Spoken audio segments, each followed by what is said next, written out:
All right, let's move from one of my least favorites from the fest to maybe my favorite of the fest. I believe was so. pretty surprised and taken with Origin, the latest from Ava DuVernay, a late addition to Toronto. I don't think it was even in the lineup when we did our preview episode on Intercut. But they screened it at Venice and they brought it to Toronto as well. A really interesting film that is kind of an adaptation of Isabel Wilkerson's nonfiction book, Cast.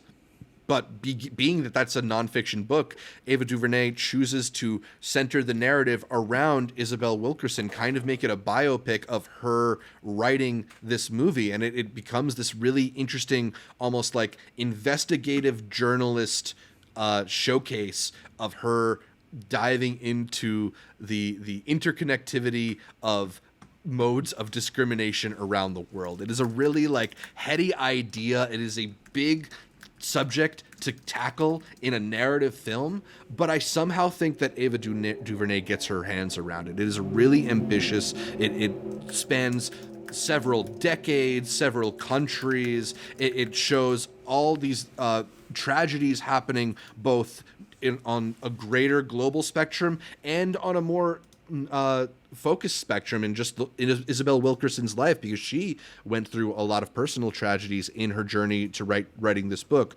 But I think what she's created here is like a uniquely cinematic look at structures of racism and discrimination around the world. I was so surprised by what a cogent argument it makes for the interconnectivity of these systems and how emotionally and thematically resonant it is too. I was so swept away by it. It's beautifully shot. In particular, cinematographer Matthew J. Lloyd was Very on good shots. that. I thought Anjanou Ellis, who plays Isabel Wilkerson, is amazing in this film, probably deserving of some Best Actress recognition. And for me, this might be Ava DuVernay's best film. You know, we both love the Netflix show. What is it? When They See Us. I feel like I'm missing the title. That's it. When They See Us. But in terms of her film work, it's either this or Selma, and I think I like this a bit more than Selma. I think it's ballsy to take what is a thesis and turn it into a drama. Yeah. To be able to take parts of her life to then use that as a way to be able to showcase someone learning, I think is the most profound thing to put in the movie. You're seeing somebody who was doubted, to put the MJ meme. She took it personally and then went down to figure out how she was going to write this book. And I've heard a lot of people complain about it going from like a drama to a documentary. Then I've heard some people talk about that it goes from a documentary to a drama. So there's a lot of debate on like whether it's good from the way that it presents itself. I've seen that be like a really big issue. Mm-hmm. So now that you know how it's presented, if you watch it, like, I don't know, it's like watching a found footage for the first time going, this isn't how cameras are set up. And now, it's not really that much of a worry. People are like policing structure rather than like taking the movie for what it is. Yeah. I think performance-wise, Anjanou is fantastic. Is it literally race the movie? Yeah, I can see it being the wokest movie of the festival because of what it's talking about. But people get this idea of like, I mean, that's the subject of the story, especially with what bookends the movie is obviously a really prolific incident that I would say is very much connected to Ava. There is a meta-ness there of when Ava started and this incident. So to kind of almost put that on screen to dramatize it but also dissect it, I think is a really big full circle moment for her.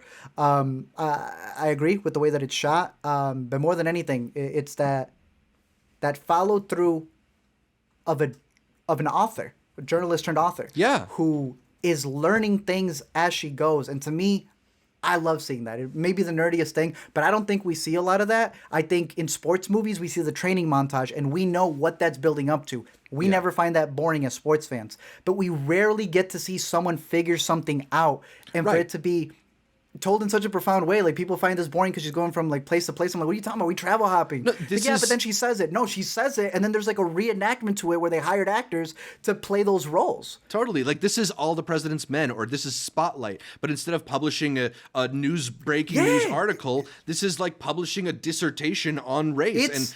It's a lot closer to Spotlight, bro. Yeah, for sure. But like, I've seen a lot of people who depend on. It's funny because a lot of people are calling this woke, but to a degree, it's almost getting rid of wokeness to tell you what the real issue is. And I feel like some people who may have been using race a lot to get on top are like, wait, you're getting rid of the thing that was helping me out here. Yeah. I think it is told to perfection. And what you brought up, there is a point in the movie where she figures something out. Mm-hmm. Bro, we're not even talking about a movie at that point. Yeah. None of you people who go through World War II have ever looked through the minutes to this one speech to discover what she did. That was crazy. That is one of the craziest moments out of the festival, a profound scene in movies. Yeah, I mean, I think if you're using the word woke to engage with this movie, then you're not really like having an open discussion with what this movie's trying to do. Like, yeah, it is obviously like a movie about race. That's the whole book that she's adapting. You know and how like, people are. They hear one word and they're done, right? Exactly, right. And look, if that's not the movie that you're willing to sit down for, don't sit down for it. It's not for you. But the movie agrees with you. It even has the same thing that you said. If you're engaging with something as woke, then you're not going to agree with it. The movie even engages in going as far as calling something racist as a default isn't the way to fix something. Yes. Like, it is agreeing a lot more with the people who are hating on the movie than they realize. Absolutely. And again, it's one of those things where we're just a little too close to it. And if you were to ask somebody what they disagree with, it'd be like, no, but that's actually what the movie's talking about. Exactly what you disagree with. Yeah. I think it was a very genius way to turn the book into a movie with performances outside of Anjanou, who is fantastic and always has been fantastic. John Bernthal, shout out to the man. Niecy Nash, shout out to her, bro. Yeah. Incredible supporting performances. Steals a lot of the movie, yeah. Easily. And also is the one who's like, yo, yeah, those are big words. Can you break it down here at this barbecue for how I should perceive what you're trying to tell me? Absolutely. It's a standout. I'm glad she's back making feature-length movies.